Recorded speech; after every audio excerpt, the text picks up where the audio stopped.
கிணத்த மூடி ஏன்னா ஒரே தமிழ் எழுதுங்க.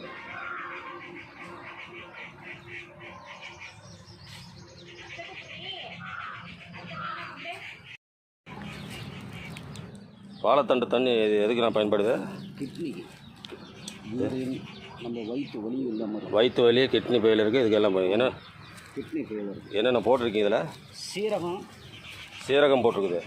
சீரகம் பூண்டுன்னா எப்படி? சீரகத்தையும் பூண்டையும் தட்டி போடணுமா? நல்லா நசுக்கி போடணும். நம்ம இப்படி புளி பிரித்து கிணத்துல மொழுகிற மாதிரி. ஆமாம். ஓஹோ. பூண்டு எல்லாம் பாரு மிதங்குது, பாரு பூண்டு மிதங்குது.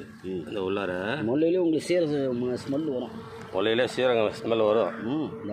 இது எவ்வளோ நாளாக பயன்படுத்துகிறீங்க? இது நான் தார் வெட்டோம்னா உடனே இது மாதிரி ஊரல் போட்டுக்குவோம். ஓ, தார் வெட்டினா உடனே ஊரல் போட்டுறது. ஊரல் போட்டுனாக்கா இது அப்படியே காலையிலையும் அந்தியும் குடிக்கிட்டதுன்னா யூரின்னு எந்த ஒரு ஹெப்பீட்டும் கிடையாது. ஏதோ உடம்பு நல்லது, உடம்பு சூப்பராக கலர். தார் வெட்டிட்டாவே குடிச்சிடறது. இது மாதிரி போட்டுறத மாதிரி சீரகம்லாம் கீழே கிடக்கு பாருங்க. எப்படி எல்லாருமே குடிக்கலாமா? உடம்புக்கு ரொம்ப நல்லதுங்க. அதான். ஓ, மூடி போடணும். ஓ, தூசு கீசு ஏதாவது அந்த புனல் இதெல்லாம் இங்கேயே வச்சிடறதாடுது. ஆமாம். இதில் குடிக்கும்போது அந்த பூண்டு சீரகம் வாசம் சூப்பராக அடிக்குது, நல்லா இருக்குது. பூண்டு சீரகம் நுணுக்கி போடணும்.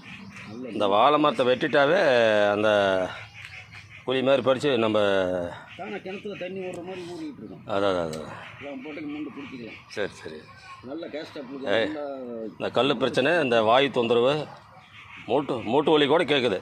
மூட்டு வலிக்கு அதான் இந்த இதுக்கு தவிர எந்த டாக்டர் MPBS படித்தவங்க கூட அந்த அளவுக்கு ஒரு அற்புதமான ஒரு இயற்கையான ஒரு மூலிகை தண்ணி நாட்டு வைத்தியம். எவ்வளோ நாளாக இது யூஸ் பண்ணுறீங்க? இது எனக்கு விவரம் தெரிய நான் இது மாதிரி மொந்தந்தாறு வெட்டணும்னா ஊரல் போட்டு. ஓ, மொந்தந்தாறு வெட்டணும்னா அந்த ஊரல் போட்டுறது. நான் இவ்வளோ பாடுபடுறது. வயசு என்னாவது? 57 வயசுக்கு காட்டிலே நல்லா உழைப்பு நம்ம இது பண்ணிட்டு இருக்கீங்க. அதான் ஒரு அற்புதம். உடம்பு இப்படி இருக்காது. அதான் புரியுது.